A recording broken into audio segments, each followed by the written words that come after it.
მოგესალმებით მეგობრებო იოგას აკადემიის პოდკასტზე. დღეს ჩვენი თემა არის იოგა და მასთან დაკავშირებული სტერეოტიპები. და სანამ დავიწყებთ, მანამდე ჩვენი სტუმარი არის მარიამ გუჩიანი, მარიამ ხელაძე და მე გიორგი ბერძენიშვილი ვართ მასპინძლები. და მოდი გაგვეცანი მარიამ, შენ ხარ ახლა ინსტრუქტორთა კურსზე, ინსტრუქტორთა მომზადების კურსზე და სანამ დავიწყებთ შენ შესახებ რომ ორიოდე სიტყვა გითხრა. მოგესალმებით, მე ვარ მარიამი, ახლანდელი კურსის ერთ-ერთი სტუდენტი. ძალიან მიხარია რომ აქ ვარ და ესე ვთქვათ, ჩემი უცნება ავისრულე, იმიტომ რომ დიდი ხანია მინდა ამ კურსის გავლა და გამიხარდა რომ იყო ადგილი ჩემთვისაც, მგონი ბოლო ვიყავი ვინც ამ კურსზე დარეგისტრირდა. აქამდე ვსწავლობდი სტომატოლოგიას და ძალიან განსხვავებული სფეროებია ესენი ერთმანეთისგან, თუმცა იქაური ცოდნაც ძალიან გამომადგა თუნდაც ანატომიაში. და რა ვიცი. სხვა შენი ჰობები? ჩემი ჰობი ახლანდელი იოგასთან არაფერ კავშირში არ არის, თუმცა არის ქსოვა. აიზნაით ქსოვა და ვქმნი რაღაც. ეს შენი ქსოვილი ხო არა? ეს არა თავსაფარი მეხურა დღეს ჩემი ქსოვილი. სხვა რა ვიცი. ძალიან კარგი, ესე იგი შენ შეაგროვე შეკითხვები და ესე იგი ჩვენ გავაკეთოთ ესე. ანუ პირველი გავაკეთოთ იოგა და სტერეოტიპები ეს პოდკასტი და მეორე პოდკასტი გავაკეთოთ რჩევები დამწყებთათვის. მარიამს აქვს შეგროვებული შეკითხვები, ხო? და ახლა ჩვენს ჯგუფში, იოგას აკადემიის ჯგუფში გუშინ თქვით რომ ესე ვაპირებთ პოდკასტის ჩაწერას სტერეოტიპებზე და არის კომენტარები და ეს კომენტარები წავიკითხოთ მაშინ და მაგას მოგესალმებით. შეგვიძლია რა დავიწყოთ წაკითხვა, აი ზოგადად ჩამოვთვლი თემებს. რა თემებს ეხებოდა ეს კომენტარები და შემდგომ შეგვიძლია რა სახელობითადაც მივესალმოთ კომენტარის ავტორებს. ან ძირითადი სტერეოტიპები, რომელიც იყო იოგასთან დაკავშირებით გავრცელებული საზოგადოებაში და ჩვენს პრაქტიკოსებს და ჩვენს სტუდენტებს მოусმენიათ მათი მიმართულებით, მათი ყურით, ეხებოდა მაგალითად რელიგიის და სულიერების საკითხს, სხეულს და ფიზიკურ შეზღუდვებს, ასევე სქესის საკითხს. რამდენად ქალური ან მამაკაცური არის იოგას პრაქტიკა, ის რომ შეიძლება იოგას პრაქტიკა იყოს ტენდენციური და ტრენდული, ანუ ამის ნაწილი იყოს. სოციალური ზეწოლა, ასე ვთქვათ, შეიძლება ესეც იყოს ერთ-ერთი სტერეოტიპი, რომელიც მაგალითად ჩვენს პრაქტიკოსებს გაუგიათ, რომ აი რას ეუბნებიან ადამიანები, როდესაც იგებენ, რომ ისინი აპრაქტიკებენ იოგას. შეგვიძლია ხა გადავიდეთ მაგალითად უშუალოდ ნედლ მონაცემებზე, აი მაგალითად თამარი, გამარჯობა თამარ, გვიწერს ესეც რაღაცას, ანუ ზოგიერთი ჩვენი სტუდენტი და წევრი რამდენიმე თემას ეხება თავის კომენტარში. მაგალითად ერთ-ერთი ესეთი არის იოგა მხოლოდ მოქნილებისთვის არის ეს ფიზიკურ ასე ვთქვათ შესაძლებლობებთან დაკავშირებით. ჯერ დავიკლებ წონას და მერე დავიწყებ იოგას. იოგას ინსტრუქტორი ყველა ასანას უნდა ასრულებდეს. თუ 1 საათი დადგება ადამიანი თავზე, ტვინს სისხლი უკეთესად მიეწოდება. უცბად რაც გამახსენდაო თამარმა ეს დაგვიწერა. ესე იგი პირველი რომელი იყო? პირველი არის იოგა მხოლოდ მოქნილებისთვის არის, ხო? და ეს კიდევ მეორდება რამდენიმე კომენტარში ეს საკითხი. როგორ ფიქრობ? უსვამს ხოთა შორის ამას ხას და ჩემს ერთ-ერთ სტორიზე იყო მაგალითად ესეთი კომენტარი, რომ უი რა მოქნილი ხარ, ალბათ ყველას ასწრებ, ანუ მაგან ძალიან გამაღიზიანა. იმიტომ რომ ეს არ არის მხოლოდ მოქნილობაზე, ეს არის იმ შეგრძნებებზე, რასაც გრძნობ თითოეულ ასანაში და პლუს პროგრესირება საკუთარი თავის თუ ასე ვთქვათ, საბოლოო ვერსიას სიტყვაზე ყველაზე რთულ ვერსიას რამდენ ხანში მიაღწევ, ყველასთვის ინდივიდუალურია ეს. და მოქნილობა ამ შემთხვევაში არაფერ შუაში არ არის ჩემი აზრით, ანუ თავარია დაიწყო და მიყვე. ხო. აი ძალიან საინტერესო ეს თქვი, რომ ყველას ასწრებ, ხო, ანუ რაღაც კონკურენციას გაუსვა ხაზი, ხო, რა რაღაც ანუ რადგან ამასანებს აკეთებ, ალბათ ყველაზე წინ ხარ, ხო?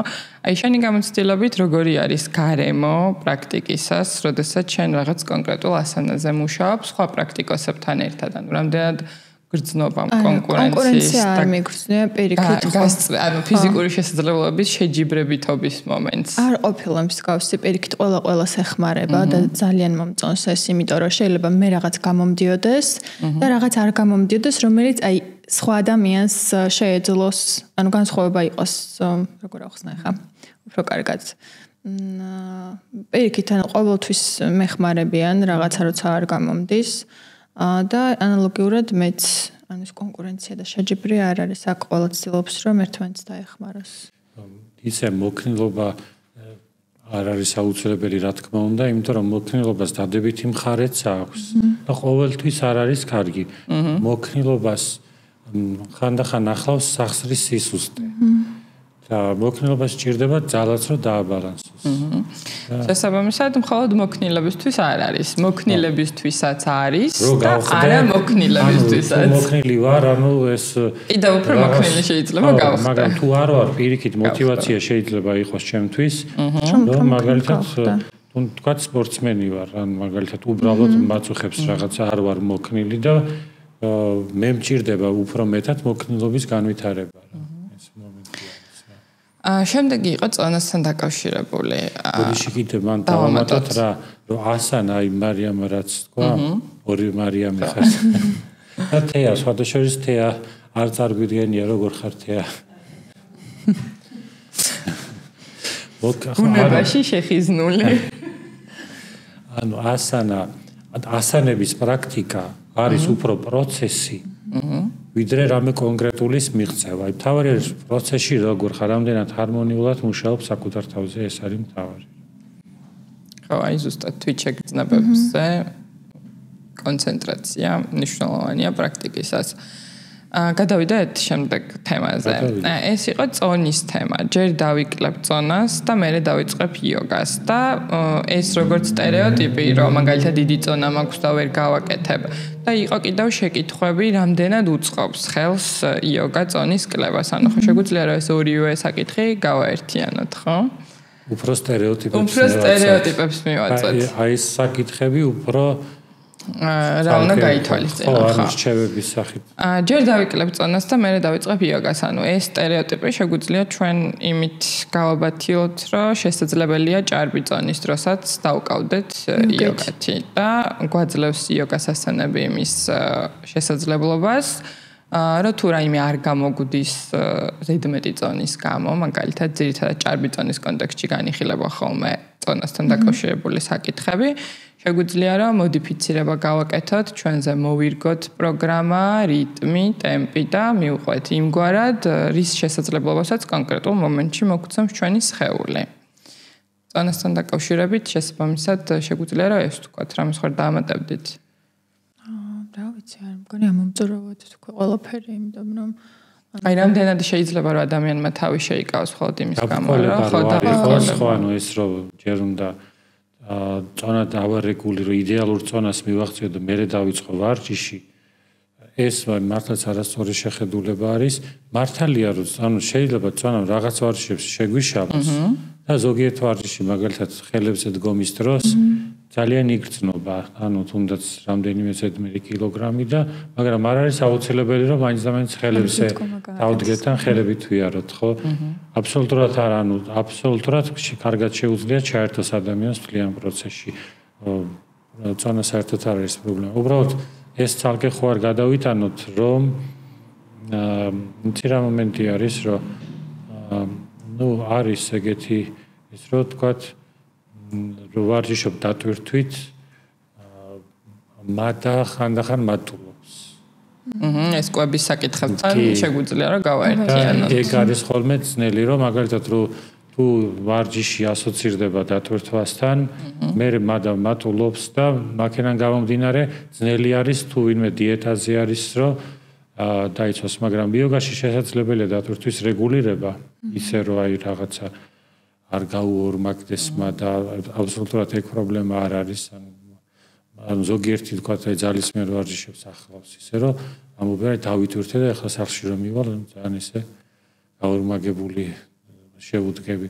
ხო ეგ არის უბრალოდ ნახევრად რაღაცა სიმართლის მარცვალი არის ზოგადად ვარჯიშის მიმართებაში, მაგრამ იოგას არ აქვს. გადავიდეთ შემდეგ ფრაზაზე, რომელიც ჩვენს პრაქტიკოს მოусმენია, იოგას ინსტრუქტორი ყველა ასანას უნდა ასრულებდეს. ესეც ერთ-ერთი სტერეოტიპული შეხედულება არის. რას ფიქრობს ამასთან დაკავშირებით? რომელ ასანს, ჩემი აზრით მე ამ წინადადებას დავაზუსტებდი. რომელ ასანებს, რომელ ყველა ასანას, ვიკითხავდი. ყველას, რაც Instagram-ზე გვხდება, თუ ყველას, რაც იოგაში არის. კონკრეტულ სისტემებში არსებობს. ხო, ეს ესეთი საკითხია რა. მაგალითად, მე რო ვიყავი 20 წლის, გაცილებით უფრო მოქნილი ვიყავი. ანუ ეგ ცალსახა არის, თუმცა როგორ არის იცი რომ ეხლა ის რაც არის ჩემთვის იოგა ასანები არის მართლა ძალიან პატარა ნაწილი. ინსტრუმენტი არის რომ უბრალოდ ფორმაში ვიყოთ. იოგა გაცილებით უფრო ღრმა არის, ანუ ღრმა და საინტერესო პრაქტიკა არის, როგორც გონებრივი, ასე ვთქვათ, გონების მართვის ფორმა. და ეს უბრალოდ ინსტრუმენტი არის და თან ასანები ამოუწურავია, ანუ შეიძლება მუდმივად გაართულო და გაართულო ისე. და განავითარო. ხო, რა თქმა უნდა.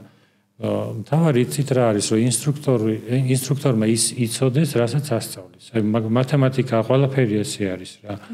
რომ მათემატიკაშიც არის, მე ვარ დაწყებითის პედაგოგი და мотиваცია მაქვს და აი ის ვიცი კარგად. ან ვიცი დავუშვათ უმაღლესი მათემატიკა და თან როგორ არის, რომ შეიძლება მასწავლებელს, ვინც უმაღლეს მათემატიკას ასწავლის, არ ქონდეს мотиваცია, რომ პირველ კლასში ასწავლოს.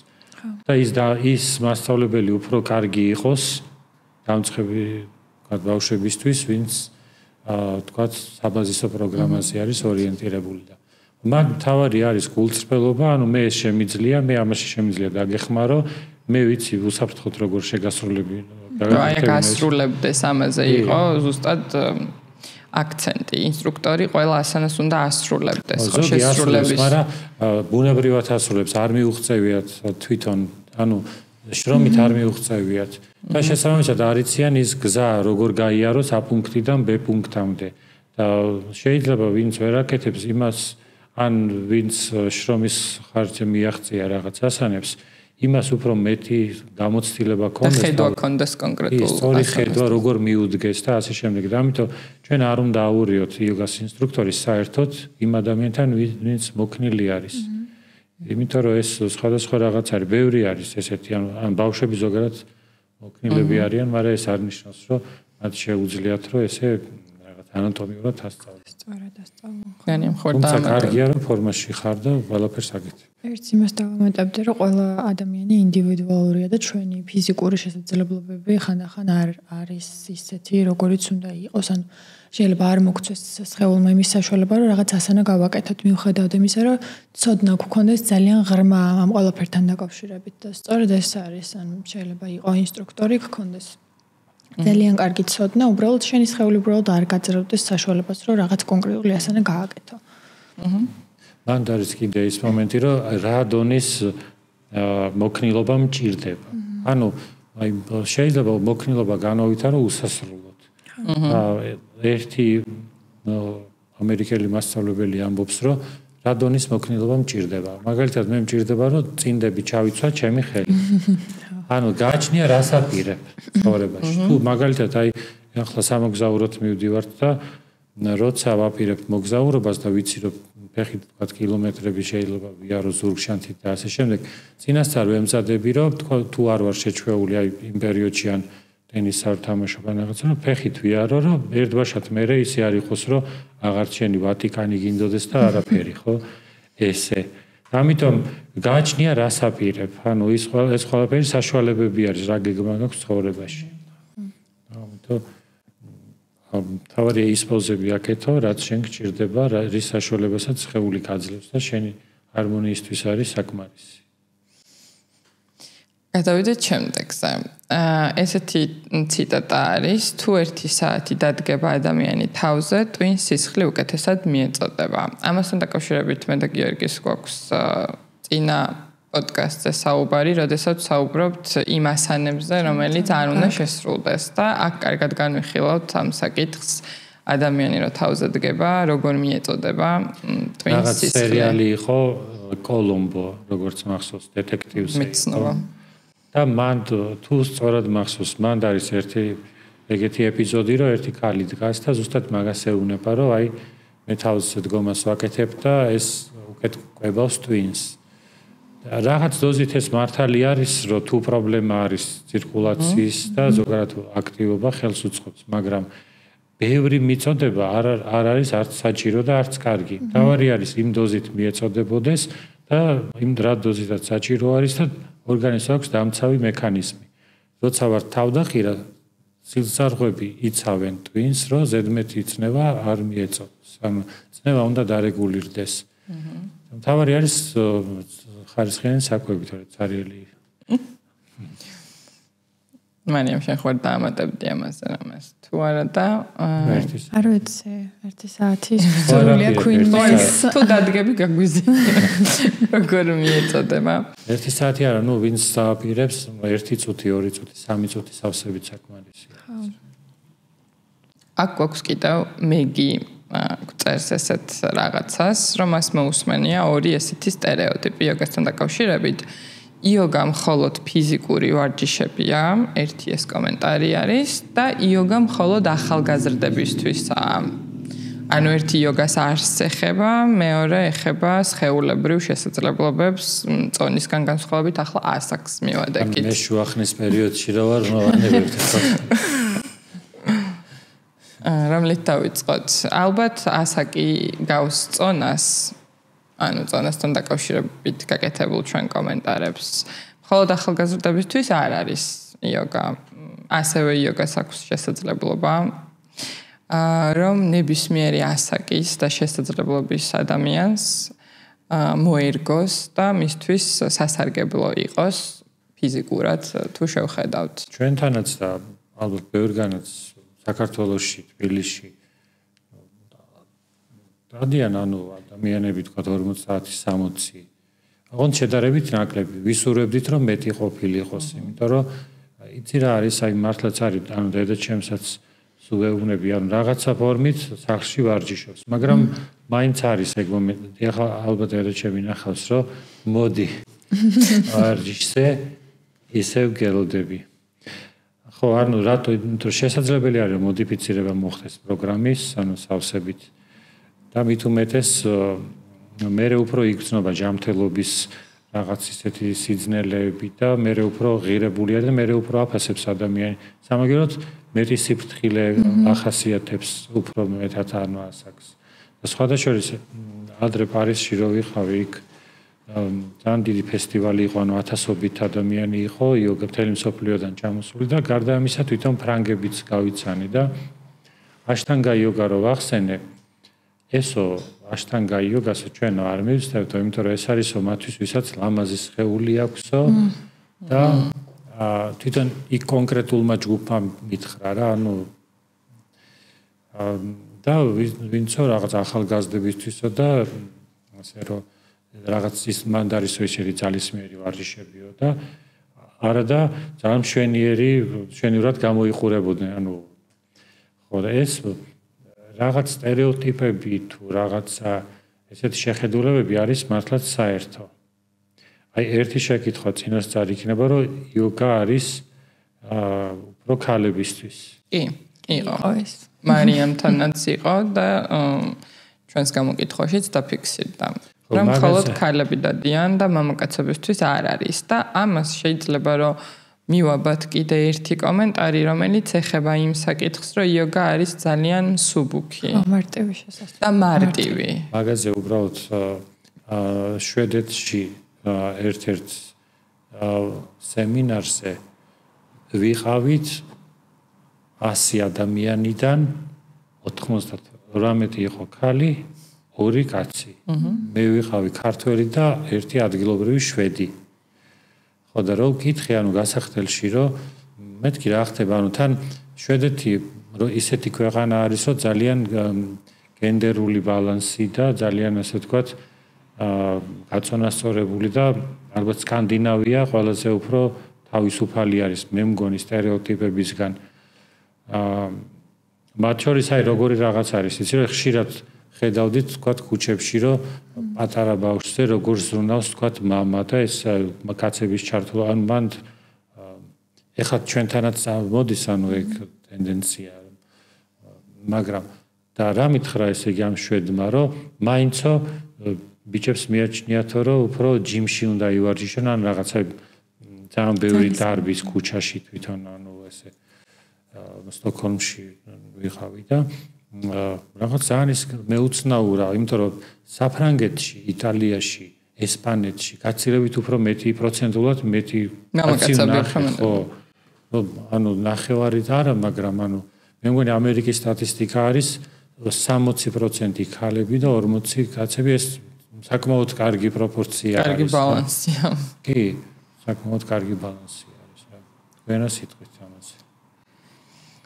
მეც ეგრე მგონია, რომ იოგასთან დაკავშირებულ კიდე ერთ სტერეოტიპს ებმის ეგ, რომ ანუ გონიათ, რომ ეს არის ისეთი პრაქტიკა, რომელიც არის ძალიან სუბუქი, რაღაც მხოლოდ ჰაეროვან და ესეთ გაწელვით მოქმედებებზე ორიენტირებული და არ არის ძალისმიერი რაღაც ესეთი, რომელიც აი კუნთების დაყენებაზეც გქონდა ჩვენ აქ ერთ-ერთი კომენტარი, რომ კუნთებს არ აყენებს.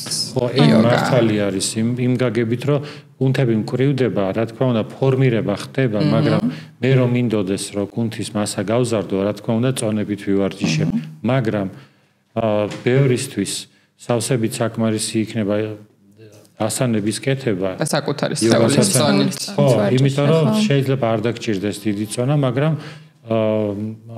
მაგასაც აქვს ანუ თავისი დადებითი მხარე, რომ ანუ ყველას არ უნდა რომ დავუშვათ დიდი კუნთები კონდეს და ამიტომ იოგა უფრო ზომიერად ავიყარებს. აი ხო, ერთ-ერთ პრაქტიკულზე იყო მაგალითად პილატესი დავდიოდიო და კუნთები გამეზარდაო.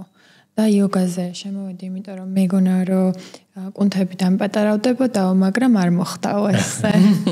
ნუ უფრო გასა. ანუ ამაზე რა შეიძლება რომ ვთქვა თან თქვენი აზრი უფრო მაინტერესებს. იოგა ბევრნაირია, მე თუ დააკვირდით, ანუ ხშირად როცა სადაც იოგას გულისხმობ, მე გულისხმობ ასანებს, ასანების პრაქტიკას ვუწოდებ ამას ხშირად, იმიტომ რომ იოგა არის არა მხოლოდ ასანები, არამედ ის თავის ეთიკას, თავის ასე ვთქვათ, მედიტაციებს ასე შემოიაზრებს და ესეც შეიძლება ბევრნაირი იყოს. ზოგი არის ძალიან პასიური და პასიური ან ჯგუფი შეიძლება ისე იყოს საწყობილი, რომ ძალიან მარტივი ასანები ან სუნთქვითი ვარჯიშები გააკეთებინოს, სადაც არავით არის კუნთოვანი დატვირთვა არ იქნება. მაგრამ გააჩნია, მაგითო არის მნიშვნელოვანი, რომ რა სახის ვარჯიშები არის, რა ტიპის ვარჯიშებია. პილატესიც ეს არ არის ერთგვაროვანი რაღაცა. ახლა თვითონ პილატესის სპეციალისტები უფრო კარგად ისაუბრებენ ამაზე, მაგრამ რა არის პილატესი? პილატესი რო ჩაწეროთ YouTube-ზე არის ჟოზეფ პილატესი, რომელიც ითვლება ანუ დამფუძნებლად და ისევე როგორც იოგაში, მაშინაც აზე არ იყვნენ ვარჯიშის. არც პილატესი, ანუ რასაც აკეთებინებს, ანუ ძალიან ცუდად აკეთებინებს რა. ვიდეო მასალა არსებობს. რაშვაში არის, ანუ ან ნახე როგორი მომენტია ის კი მოდის ანუ პილატესიდან, მაგრამ ის გაცილებით სულ სხვა რაღაცა, რეალურად დღეს რასაც პილატესს უწოდებენ, სულ სხვა რაღაცა არის რა.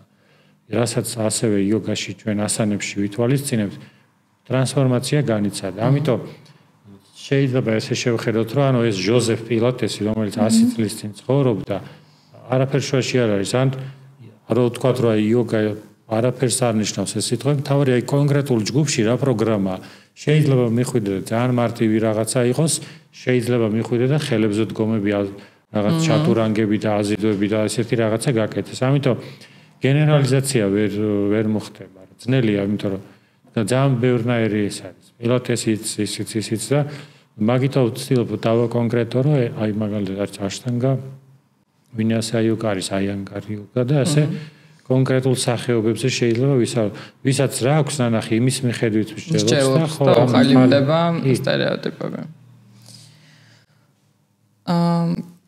აი ამას შეიძლება მივაბათ ახლა ესეთი თემა იოგა მხოლოდ ფიზიკური ვარჯიშები არის.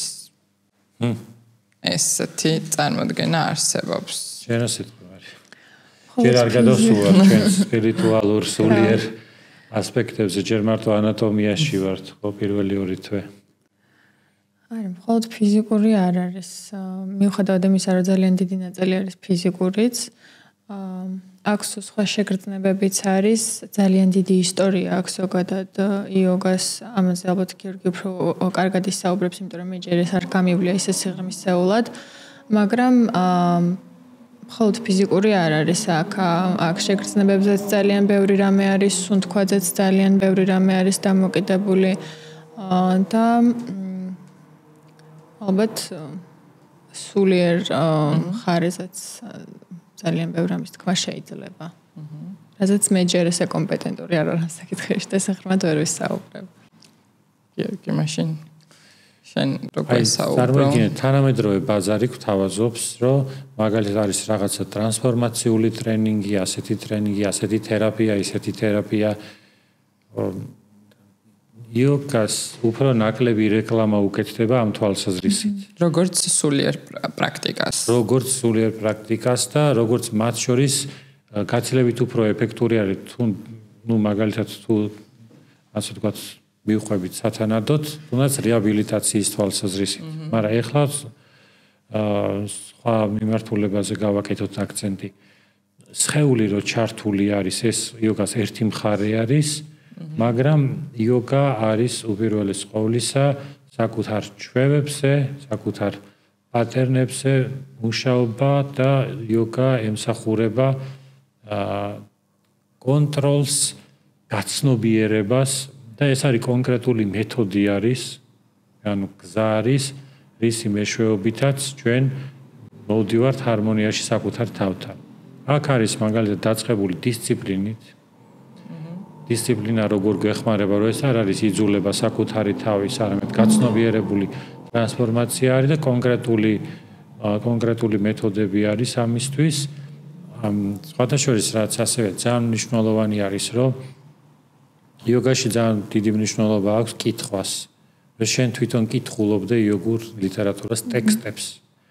საერთოდ ინდუსებისთვის, ანუ ეს დამახსოვრება ტექსტების ძალიან ბევრ რამეს ნიშნავდა და ეს ძალიან ეხმარება ადამიანს, რატო? იმიტომ რომ შენ თვითონ რო კითხულობ, შენ თვითონ იწყებ რაღაცების გააზრებას და იმ ტექსტებს უბრუნდები და იწყებ სხვადასხვანაირად დანახვას და მე შენ თვითონ გამოგიმუშავდება ის უნარი, რომ რაღაცა მოვლენებს სხვადასხვა კუთხიდან შეხედო და უკვე ხედავ, რომ ცხოვრება ესე სწორხაზოვნად არ არის. რაღაცნაირად ცხოვრებისეული დამოკიდებულებების მენეჯმენტში გვეხმარება, შეიძლება ესეც დავინახოთ, რომელიც შეიძლება მოიცავდეს არა მხოლოდ საკუთარ თავთან მიმართებას, არამედ გარე სამყაროსთანაც მიმართებას.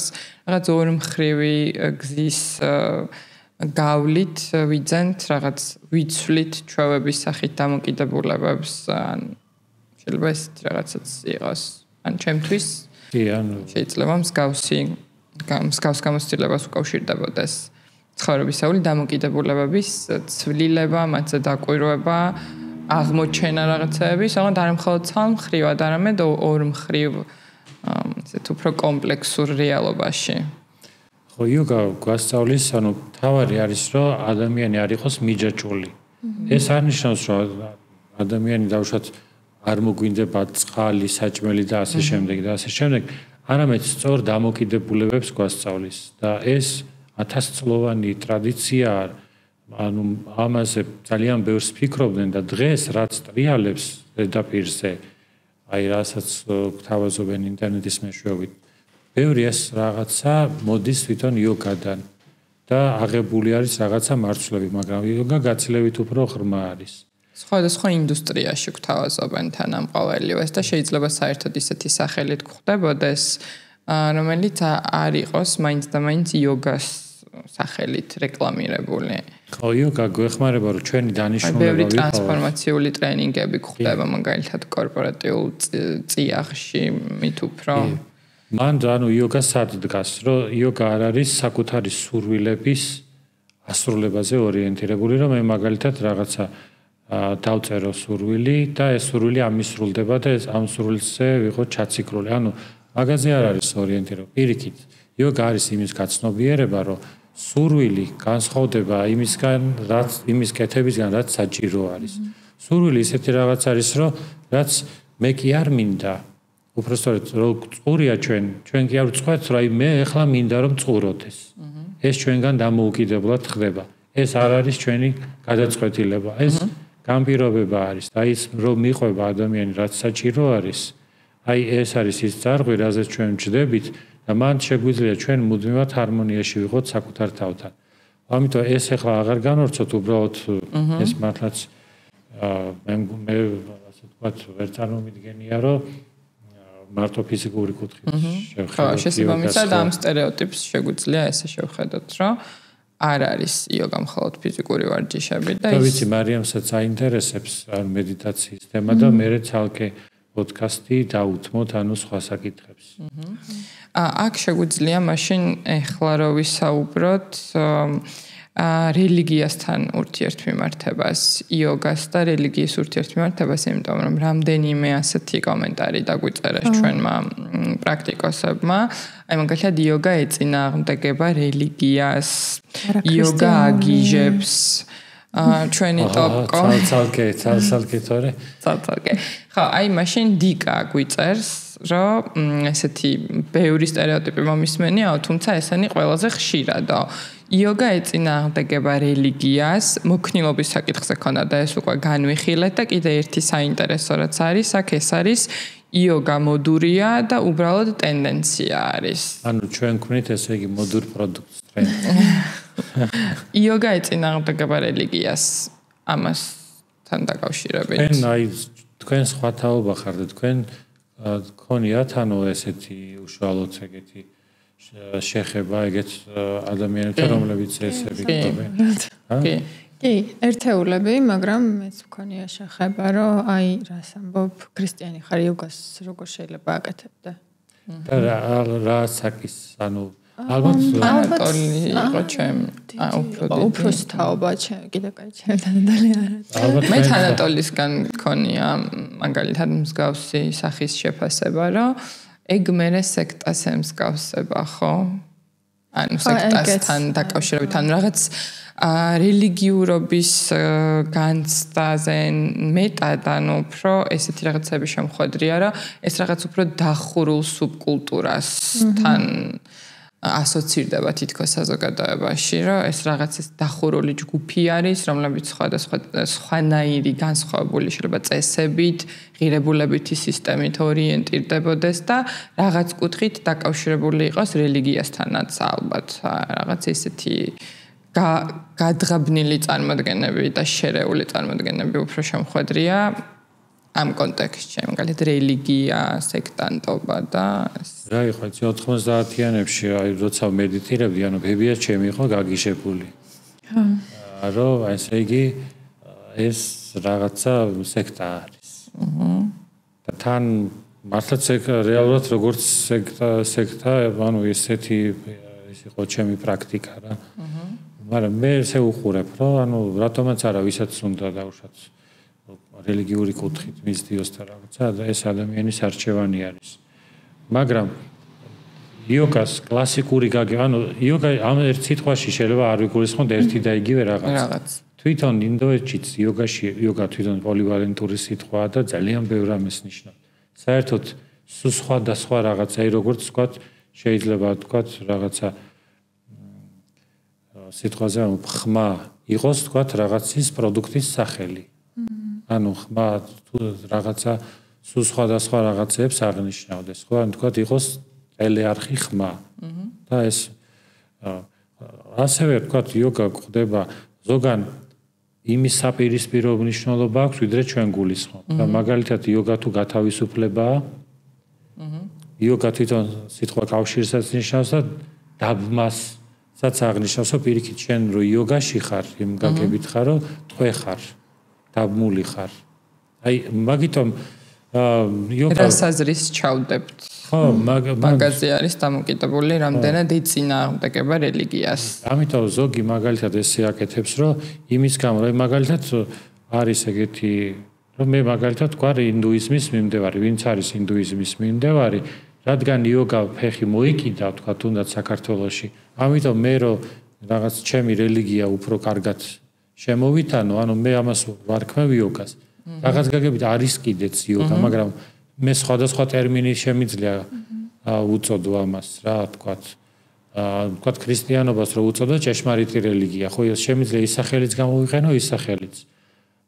ხო და იდეაში ანუ მოკლედ იოგას რელიგიასთან რა თქმა უნდა აქვს კავშირი, მაგრამ ეს არნიშნავს რომ ყველა იოგას აქვს კავშირი, ან ყველა თუ სადმე ან სტუდია არის, ან სადღაც ჰაერზე რაღაცა ასანებს აკეთებს, ამას იოგას უწოდებს, რომ ყველგან ასეთი კავშირი ექნება. რელიგიურობის მარცვალი ყველგან იქნება. ხო, არის და სხვადასხვა ზოგიერთი ინსტრუქტორი და სხვა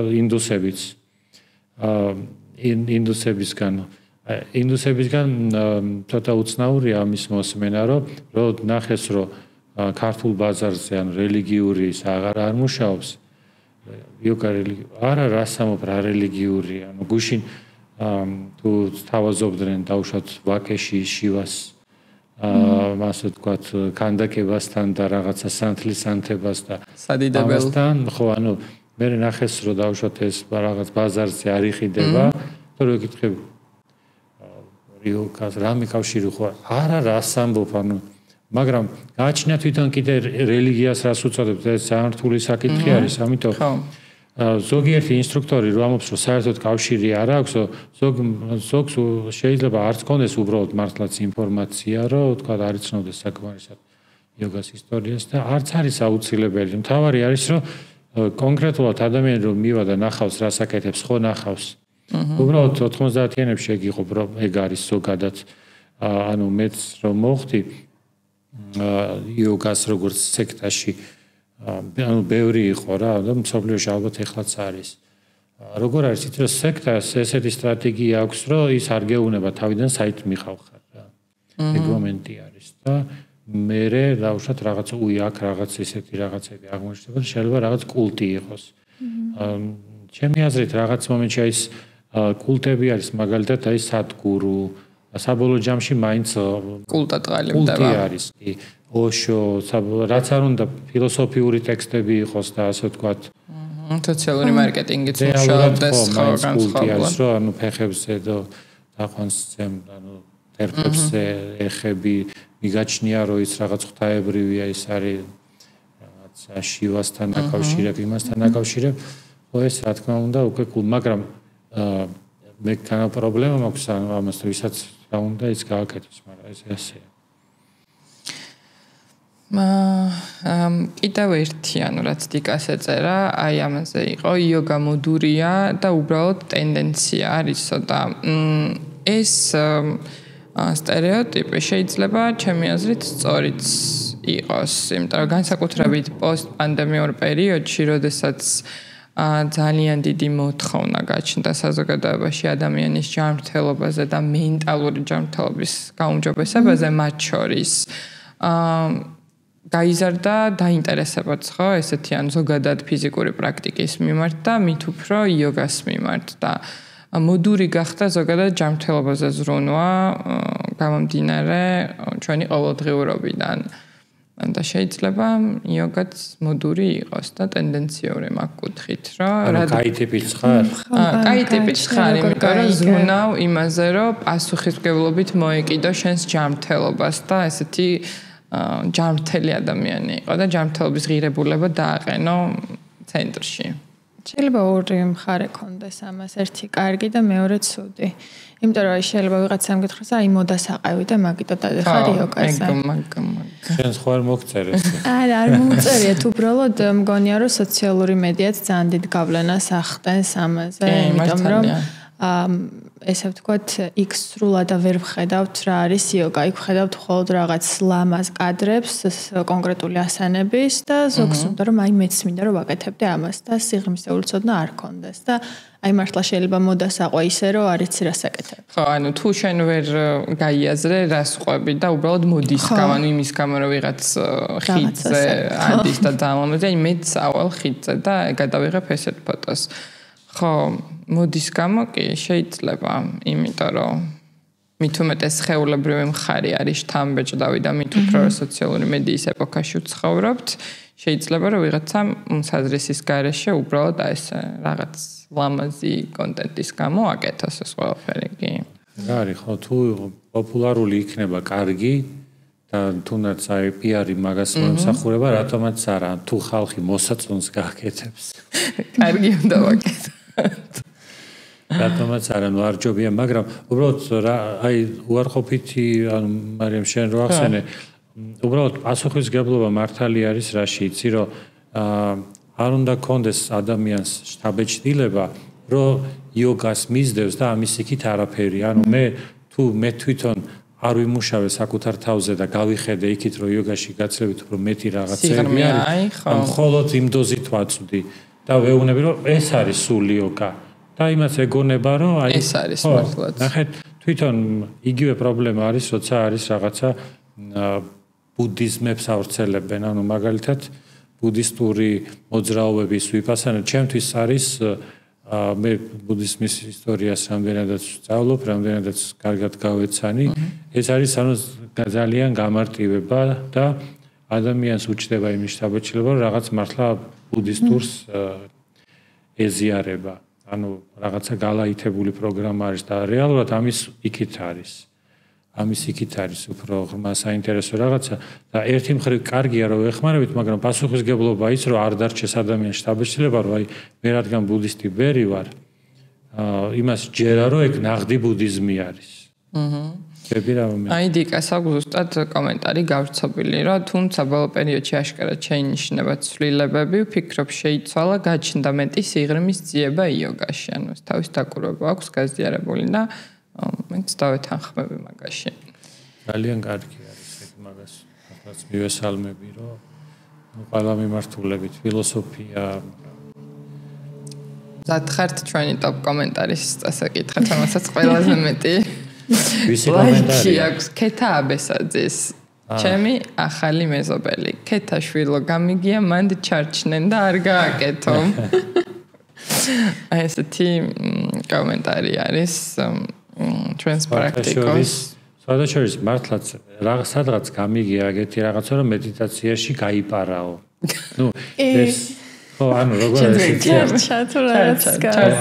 არის რომ დავუშვათ ეს ცოტა კომიკური სიტუაცია სადგურო და თავისი ცოლის თემა რომ ვითომ მედიტაციაში ასე ვთქვათ დატოვა სხეული თავისი ნებით და ნუ ამაზე ააგო პიარი რომ აი იოგური ოჯახი ვართ ასე ვთქვათ რა მაგრამ საქართველოშიც გამიგია ვიღაც უცხოეთში წასულა და ანუ სამწუხაროდ უბრალოდ გარდაცვლა მე როგორც მახსოვს რამდენიმე ადამიანი და მე ამბობენ რომ აი მედიტაციაში გაიპარავ.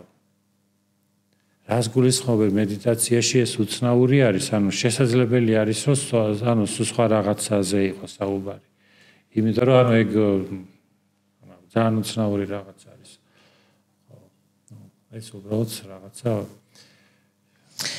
სერიოზულად მიჭირს რომ მაგას პასუხი გავსწრებ. მსგავსი რაღაცა ესეთი შეხედულებები, სტიგმა, ერთგვარი სტიგმა შეიძლება. შეიძლება რას უძახიან მედიტაციას, რა მედიტაციას ბევრი რაღაცა, ბევრნაირი შეიძლება იყოს და აი ესეთი საინტერესო მედიტაციასთან დაკავშირებით ესეთი საინტერესო კომენტარი გვაქვს ნინი მაჭავარიანი გვიწერს იოგას და მედიტაციის აღრევა ერთმანეთში. ხდება ამ ორი ტერმინის. იცი რა არის, ანუ რატომაც არა შეგვიძლია გავაიგოთ. მოდი ესე ისავქნათ რა, ნახე იოგა სუტრაში, პირველივე სუტრაში არის იუჯ სამათაო, ნიშნავს იოგა არის სამათი. ანუ იოგა არის კონცენტრაცია. ან იოგა არის მედიტაცია. იოგას თავარი არსი არის მედიტაცია. მედიტაცია არ ნიშნავს გონების წარმოიდგინეთ მედიტაცია ნიშნავს ნიშნავს ფიქრს. ოღონდ მიზანმიმართულ ფიქრს.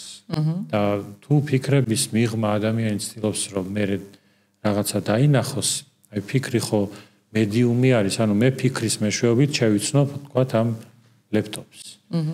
მაგრამ ფიქრი არის ის საერთო ენა არის, რაც ჩვენ გვაქვს. ინსტრუმენტი არის, ენა, ცნობიერების სხეული არის და ანუ მასში მოვაქცევ სამყაროს ენაში. წარმოიდგინეთ ენა რო გადავდო და მე რა იქნება ლეპტოპი. აი რაღაც ჩანასახის, ანუ რაღაცა პირველი ნედლის სახით ასე ვთქვათ რა. ხო, ეს პროცესი არის, მაგრამ ეს პროცესი ხდება აზროვნების გავლით. იოგაში ასე არის რა. ხოლო ბუდიზმში რაც შეეხება არის სკოლები, სადაც მიაჩნიათ რომ ანუ ფიქრის გაჩერება კი არ არის საჭირო საერთოდ. ანუ მე ფიქრის მიმართ სწორი დამოკიდებულება არის მნიშვნელოვანი. და ფიქრი არ უნდა იყოს ავტომატური, აი მექანიკური, მექანიზმის გაცნობიერებას უკავშირდება. თუმცა არის ისეთი გაგება, რომ ფიქრი უნდა გააჩერო და ანუ ეს არის მიღწევა. ანუ ეს დამოკიდებული არის ვინ როგორ უყურებს. მე როცა ვსაუბრობ, შეიძლება ბევრი დაიბნეს, როგორ ერთი ამას ამოს, მეორე ამას კი როგორ წარმოიდგინეთ, რომ ხელოვნებაც ხო ასეა, რომ არ არის ერთი შეხედულება, როგორ უნდა კეთდებოდეს ხელოვნება. და აბსოლუტურად სხვა ბევრ სფეროს შეხედეთ. ასევე არის რომ მედიტაცია სწორედ სხვადასხვა მომენტების და სხვადასხვა ასპექტების ერთობლიობად შეიძლება წარმოვიდგინოთ, რომ აი შეიძლება რაღაც ეტაპზე ესეთი პრაქტიკა გააკეთო, მერე ესეთი პრაქტიკა გააკეთო. გონების დამშვიდება, აქტიური ფიქრი და ასე შემდეგ. ანუ ეს ორი მხრივობა იოგას ცნებაში შეიძლება რომ დავიჭიროთ. ანუ შეიძლება იყოს მედიტაციაც, ანუ ეწოდებოდეს მედიტაციასაც იოგა და ეწოდებოდეს ფიზიკურ პრაქტიკასაც და ანუ მხოლოდ მარტო ფიზიკურ პრაქტიკებს რო დავარქვათ იოგა, ან მხოლოდ მედიტაციას ესეც სამხრივად. ხო, თუ ეს ალბათ სწორი არის ეგ შენიშვნა, იმიტომ რომ მაგალითად უმეტესად თუ თბილისში ან საქართველოში ან თუნდაც ბევრგან იოგას დადიან როგორც ფიზიკურ ვარჯიშებზე, მაგაგებით მედიტაცია უწოდო მაგას არასწორი იქნება, მაგრამ ასევე ბევრი დადის როგორც მედიტაციაზე, ხო? და ესეც არის, ახლა შეიძლება ესეთი უფრო აღმოსავლეთში იყოს, იგივე რაღაც რელიგიურ წიაღში, ასეთი მიდგომა, მაგრამ სხვადასხვა აი ქალების და კაცების სტერეოტიპები, იოგა იმთავითვე იყო კაცებისთვის, აი თვითონ იოგა სუტრაშიც იოგინი მამაკაცი არის ნახსენები, ქალებისთვის პრაქტიკები უფრო შუა საუკუნეებში ჩნდება. მაგრამ ეხლა ხდება პირიქით, ანუ კომპენსაცია რა, ანუ ქალებმა ერთად ამოიღეს რა. რაც დაიკლეს ერთიანად ხო, თუმცა და სხვადასხვა სახის ვარჯიშებზეა საუბარი. მარიამ, შენ ხარ დაამატებ. ან შენ ხარ ქონია რამე მსგავსი მედიტაციის გამოცდილებებთან დაკავშირებით რამე? არა, ეს თემა საკმაოდ მაინტერესებს მე. მაგრამ ეს სტერეოტიპებთან არ მქონია შეხება. ალბათ აქაც ინდივიდუალურია ის გიორგიმ სწორად აღნიშნა, რომ აი შენ თუ მხოლოდ ფიზიკურ აქტივობა დააღიქვა მამას, იქნება მხოლოდ ფიზიკური და შეიძლება მაგ მხრივ უწოდო იოგა, მაგრამ როცა ორივე გაინტერესებს იოგა იქნება ესეც ინდივიდუალურია. ყველასთვის ერთი და იგივე მნიშვნელობა ვერ ექნება. კიდე ერთსაც წავიკითხავ და მგონი მეტწილად ერთმანეთს ფარავს, ანუ ეს მესიჯები ძირითადი რაც შემოვიდა ამ სტერეოტიპებთან დაკავშირებით. იოგა ამშვიდებს და აუცილებელი გონიათ, რომ სულ მშვიდი და გაბრწყინებული უნდა იყოს. თუ ხასიათიან ემოცია გამოავლინე, არ მუშაობს შენი იოგა, რამე სხვა ნახე. ხო, ეგ აი ეს საკითხი. მართლაც არის ეგეთი ის, რომ აი და შეგეთყო ანერვიულდი. ემოცია არ მუშაობს ეგ შენი იოგა, სხვა რამე ნახე. ანუ ესე იგი ეს სტერეოტიპი რას ამბობს? ამბობს იმას, რომ ყველა ადამიანი, ვინც არის იოგათი დაკავებული და იოგას პრაქტიკით არის დაკავებული, უნდა იყოს მუდმივად მშვიდი. და არ უნდა გამოხატოს რაიმე განსხვავებული ემოცია, ანუ სიმშვიდის საპირისპირო.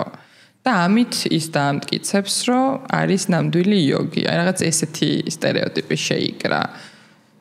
ხო, და ამასთან დაკავშირებით მაგაზე ესეთ რაღაცას ვიტყვი, რომ თუნდაც აი ავიღოთ სულიერი თვალსაზრისით, ხო? ნუ ის ცალსახად ეფექტი არის, რომ რასაც უმეტესად ამბობენ, რომ მართლაც მშვიდდებიან და ბევრი რაღაცა, რაც მანამდე აღელვებდათ, აღარ აღელვებთ. ეს ისედაც არის, ანუ ეს ზოგადად მარტო ფიზიკური ვარჯიშები რო აკეთო, ეს ისედაც მოქმედებს ადამიანზე, ანუ ისედაც ვიცით ჩვენ როგორ ეხმარება სტრესს და ასე შემდეგ ეს ყველასთვის ცნობილი არის ალბათ, რომ აღარ გავიმეოროთ ეს საკითხი. და ესე იგი, მაგრამ დამატებით ვინც მისდევს ანუ სულიერ პრაქტიკას, ის იცვლის დამოკიდებულებას, რომ მე რო გავბრაზდე რაღაცებზე, აქვს თუ არა აზრი. მაგდაგებით მართლა გვეხმარება და აი დავუშვათ ეგ დიდ რესურსს გვითავისუფლებს რა. ანუ წარმოიდგინე ესეთი რაღაც არის, უკვე მოხდა რაღაცა, იოგა მაგითო არის, აი სწორი გაგებით მიუჯაჭველობა ეს არის. რაღაც მოხდა და შენ აცნობიერებ, რომ აზრი არ აქვს, რომ ამას ვერ ცვლი.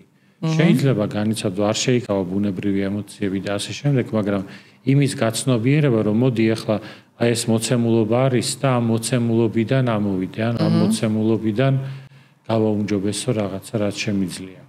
აი ამაში იოგა ხდის შენ პლასტიკურს. აი ცხოვრება არის დინამიკა, მოძრაობა არის, რომ არ იყო შენ ხისტი. შეგეძლოს რომ აი მიხვე დინებას და ისიც მშვენიერი, ანუ მე ძალიან მომწონს თვითონ, როცა ადამიანი გამოხატავს თავის ბუნებრივ ემოციებს და რაც არის. ხო, ის თქმა უნდა და აი ეს სულ მშვიდი რა უნდა იყოს და გაბრწყინებული და ხასიათი და ემოცია რა უნდა გამოავლინო. შემთხვევით აი მას ხო უკავშირდება, შეიძლება იმას უკავშირდება ეს აი mindfulness-ის მდგომარეობას, რასაც უწოდებენ აი რაღაც აი არაფერზე ნეგატიურ, არაფერზე რო არ უნდა იფიქრო და სიცარიელზე უნდა კონცენტრირდა და რაღაც აი დამკვირვებლის პოზიციაში ყოფნას ხო არ უკავშირებენ, რომ ეს მდგომარეობა ვინც აპრაქტიკებს იოგას, იყოს ყოველთვის, ანუ სულ ნებისმიერ სიტუაციაში ადამიანისთვის. იცი რა არის, ანუ აი როცა ვამბობთ, რომ ჩვენ უნდა ვიყოთ დამკვირვებლის მდგომარეობაში, აი წარმოიდგინე და ეხლა თქვათ ამის პირიქით, არ ვიყოთ დამკვირვებელი, არამედ ვიყოთ ჩართული. აი როცა მაგალითად ასანებს აპრაქტიკებ, ან დარბი ხარ მაგალითად, ან ტენის თამაშობ, ან ჩართული ხარ. ლიანად. აი ჩართულობაც არის ძალიან კარგი. მაგრამ რაღაც მომენტში დამკვირვებლობაც კარგი არის.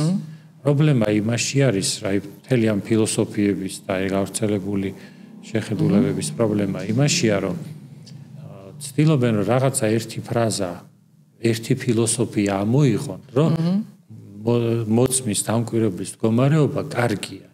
და მე ცდილობენ ამის აბსოლუტიზაცია გააგონ ყველა სიტუაციაში დამკვირვებელი ხარ. ხო, ყველა სიტუაციაში სიმშვიდე უნდა შეინარჩუნო. აი მაგალითად, რა ვიცი. რაღაც ისეთ მდგომარეობაში ხარ, შეიძლება ვერ შეინარჩუნოს სიმშვიდე. ხო, მე ზოგადად ვამბობ, რომ ანუ ცდილობ თუ არა საერთოდ რომ შეინარჩუნო სიმშვიდე. აი რაღაც მომენტში მთლიანად რო ჩართული ხარ, აი მოწმე ხანდახან კარგი არის, რომელიც გარედან აკვირდება ადამიანი, რაღაცნაირად უფრო ობიექტურად ხედავს. აი გარედან გამოვედი, დაუინტერესებელი ვარ. თქვათ აი და არის რაღაცა დავა, ხო? ორ ადამიანს შორის. გარედან ვაკვირდები და როცა აღარ ვიგივდები, ანუ ჩემ ქონებაზე არ არის, ჩემს ქონებაზე არ არის დავა, გარედან უფრო ობიექტურად ვაკვირდები. მაგრამ როდესაც ჩემ ქონებაზე არის ეს მეორე მხარესზე რაც გულისხმობ, იცი რომ მაგრამ მაგალითად თუ მე მინდა რომ რაღაც კონკრეტული ვიგრძნო, მაგალითად სიყვარული, ხო? მან თუ მე ჩართული არა ვარ, უშუალოდ თუ არ განვიცდი, ხო? მაშინ ვერ ვიგებ. ერთ შემთხვევაში დისტანცირება მეხმარება, მეორე შემთხვევაში მთლიანად შესვლაც მეხმარება. და როცა ფილოსოფია არის, რომ აი ეხლა მე გეტყვით ხალხო თქვენ რა უნდა გააკეთოთ. იყავით დამკვირვებლები. მუდმივად. ან მეორე გეუბნები იყავით ჩართულები, ან მესამე იყავით მუდმივად მიუჯაჭველი და ასე შემდეგ. ეს ყველაფერი იოგაში არის ცალ-ცალკე კომპონენტები და რომელიც არის რაღაცა მთლიანობის ნაწილი. და მთლიანობაში, რასაც მე მარტო შენიცი რა უნდა გააკეთო და რა არის სწორი. ეს არის ძალიან მნიშვნელოვანი. ხოლო რაც შეეხება თვითონ იოგაზე, ან თუნდაც ბუდიზმზე ხო, ბუდას ყავდა უახლოესი მოსწავლეები, ერთ-ერთი იყო ანანდა, მეორე ან შარიპუტრა, ან რომელი მოსწავლე იყო უახლოესი, არ მახსოვს, ერთს ჰქონდა პრობლემა მრისხანების, აი ხო არის თქვა რაღაც ტიპაჟი ხარ და ბუდიზმშიც არის, აი სამი ცხოველი ხო? სამი ხო, რომელიც ასე ვთქვათ, დვეშინი არის და დვეშა ნიშნავს უფრო ზიზღს რაღაცას რომ განიზიდავს. და ესეთი ფეთქებადი ან თუნდაც ხო, ესეთი ხასიათი, მრისხანი ხასიათი რა. და ეს სამი ცხოველი ზუსტად ამას შეესაბამება. და იყვნენ უმაღლესი, მეოთხე საფეხურის გასხივოსნებულები, არხატი, რასაც ქვია ბუდიზმში. მაგის იქით უბრალოდ ბუდა ხარ და მეტი უბრალოდ არ არსებობს. და მეორეს პრობლემა იყო ვნება. ქალები იყო, მეორეს ასე ვთქვათ, სისუსტე. ქალების თვალიერება. და მეოთხე დონის გასხივოსნების მდგომარეობაში, არხატის მდგომარეობაში ისინი მაინც აგრძელებდნენ ამ ჩვევების გამოხატვას. და რაც იმას ნიშნავს, რომ ეს ამას ეწოდება სამსკარები. ეხლა ვიღაცა იტყვის, რომ აზზე ხარ, ბოლო საფეხურის გასხივოსნებას მიაღწიეს და ერთი მაინც ქალებს უყურებდა მთელი დღე და მეორე ხო, მაინც ასე ვთქვათ, ნერვები ჰქონდა დაწყვეტაზე, ხო? ხო და ყოველ შემთხვევაში ეს გაცილებით ღრმა სერიოზული თემა არის და არ არის საჭირო რეპრესია გრძნობების, მნიშვნელოვანი არის გაცნობიერება, ყველას ერთი გზა არ აქვს, ერთი ფორმულის მორგება არ იქნება სწორი და კარგი, მაგრამ აი მარტივი რაღაცა ეს არის, როცა ვაცნობიერებთ, რომ აზრი არ აქვს და უბრალოდ აზრი თვითონ აკონტროლებს სიტუაციას მშვიდად და არა ძალით რაღაცას. ეს არის ხო მართლაც. ხანდახან აჩვენებს კი ჩვენი ემოცია, რომ გამოვდივართ მდგომარეობიდან რაღაც ჩვენ სისუსტეებს და ასე შემდეგ და ეს მნიშვნელოვანია. ამოწურეთ? სიგიჟეს თემა იყო ერთი. ხო, ხატია გვიწერს ესეთ კომენტარს, რომ იოგა აგიჟებს. მისი მეზობელი ეუბნება. დაახლოებით ისეთი ზესტაფონში ფაიზერის ვაქცინამ რო გოგო დააორსულა, მსგავსი კალიბრის შეძახილი იყო. ერთხელ ჯვარი ჩამომწყდაო და იოგას დაბრალდაო, ეს ნიშანი არის ღმერთისგანო გვიწერს და ეხლა უფრო მსხვილი ნაქსოვის ცეპი დავიკიდე და ვნახოთ ესეც თუ გაწყდა იოგას თავს გავანებებო. სანახევროდ ხუმრობით. მე ვსდევდი კუნფუს და კუნფუს როგორც იოგა არის ასევე სპირიტუალური კავშირი აქვს. ეს ცნობილი თუნდაც შაოლინის მონასტერი, ძენ ბუდისტური მონასტერი არის და რაღაც მასაც აქვს ასეთი ფესვები. და ერთხელ ჩემო მეგობრებმა გადაწყვიტეს, რომ ეკლესიურები იყვნენ რა, რომლებიც ეკლესიურები იყვნენ, რომ მოდიო ეს ვარჯიშებიო ვაჩვენოთ მამაოსო. და მამაო დავპატიჟეთ, გაკვეთილზე, კუნფუს გაკვეთილზე. და ეს ჩემი მეგობრები იყვნენ თვითონ ეკლესიის მსახურებიც იყვნენ, თუ შეიძლება აღარ მახსოვს სტიქაროსნები, გალობდნენ რაღაცა. დაახლოებული პირები. და ხო მივედი ვარჯიშზე, ჩვეულებრივად, ვარჯიშობ და მამო მოვიდა რა. ხო და მამო გიყურებს, ჩვენ ვარჯიშობ ჩვეულებრივად როგორც არის და ხოდა მამა ამბობს ესეთ რაღაცას რა მშვენიერი ვარჯიშები არისო წელისთვისო რა ანუ წელი აღარ გეთკინებათო და შემდეგ და ასე შემდეგ ეს ბიჭებია უნებიან რომ არაო მამაო იცი აქ არისო ისეთი რაღაცეებიცო ანუ წარმოგიდგენთ ვინც მისდევდა ის მას უნდა რომ წარმოაჩინოს თვითონ კუნგ-ფუ როგორც რაღაცა ისეთი რაც რელიგიურია და ქრისტიანმა არ უნდა აკეთოს რა ხო და ეს მამაო მაინც როგორც მახსოვს ძალიან ისეთი განათლებულია ეს მამაო ალბათ 1-25 წლის წინ რა ისეთი ალბათ ესეთი საღიაზრის მქონე იყო და ამბობს რომ კი მაგრამ შენ ხო ვარჯიშის კუთხით აკეთებ ამასო და ის შეძახილიაო თუ რა არისო ერთი და იგივე შეძახილიო სადღაცო თქვათ აფრიკაშიო შეიძლება ნიშნავდესო რაღაც რელიგიურ რაღაცასო მაგრამ იგივე შეძახილი შენ თუ არ ჩადებ ამაზრსო შენ რა პრობლემა გაქვსო რა ამასთან და მოკლედ ესენი ჩემი გრუპი არა მამაო ანუ ამაში მოკლედ რაღაცა ეს წინააღმდეგობის ტალღაში ყოფილიყო ანუ მამაო მტკიცებდა რომ ამაში არაფერი არ არის შენ თუ არ ჩადებ ხო შენ თუ თვითონ ამაში არ ჩადებ რაღაც ისეთ საზრის მანტრა ომიც როცა ამბობ რომ ამაში აუცილებლად რაღაცა ინდური რელიგიის რაღაცა თუ შენ არდებ ანუ შენი ხმა არის შენი აპარატია სიტყვა და პატენტი არ არის ხო ანუ გაქვს უფასოდ რაც გინდა გააკეთე ხო და მოკლედ მაგარი ეპიზოდები ერთი ეპიზოდი იყო კიდე ესეთი რომ ბუკინისტური ციგნების მაღაზიაში შევდივარ და მღვდელი საუბრობს იოგაზე ვიღაცას ესაუბრება და მეთქი ან მე ხო არ მიცნო და მაგითო ხო არ დაიწყო სპეციალურად და მივედი და ჩავერთე საუბარში რა საინტერესოდ საუბრობდა მართლაც რა როგორც ჩანს განათლებული იყო და თვითონაც შემომყვარა ძალიან კარგად დისკუსიაში ანუ ფილოსოფიაშიც გარკვეული იყო იქ რაღაცა მე ევროპულ ფილოსოფიაზეც ვისაუბრეთ მარქსი რაღაცა ესენი ისინი იყო იოგადან ანუ იქით გადავედით აქეთ გადმოვედით და აღმოჩნდა სინოდის წევრი ერთ-ერთი ეპარქიის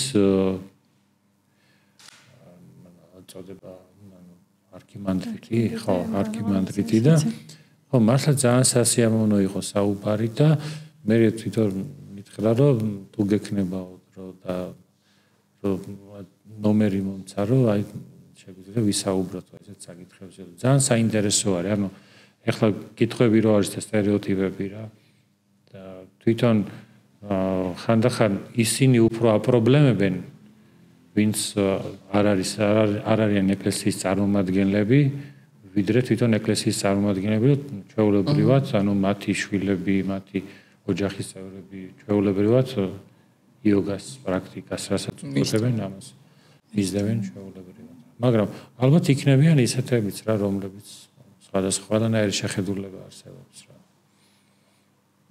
მოკლედ იოგა არის ყველასთვის ვისაც უნდა და ყველა შეუძლია რომ თქვათ რა რაღაც ნაწილი აიღოს ან მთლიანად აიღოს რაც გამოადგება თქვათ ადამიანს ჯანმრთელობის თვალსაზრისით რა აი რა უნდა გაითვალისწინოს მაგასთან დაკავშირებით გვექნება ასევე მომდენო ანუ გავაკეთოთ რჩევები აი მარიამს აქვს ჩამოწერილი ხო და ეს საკითხები განვიხილოთ ხო არ დავამატოთ კიდე რამე ახლა ვუყურებ კომენტარებს და განსხვავებული პრინციპში აღარაფერი გვხდება ძირითადი თემები დავფარეთ კარგი მოკლედ დიდი მადლობა ვინც გვიყურეთ შეგიძლიათ მოიცანოთ ჩვენი ვიდეო გამოგვეხმაურეთ დაგვიწერეთ თქვენი აზრი მოგვეცით უკავშირი მოკლედ დროებით მადლობა მშვიდობებით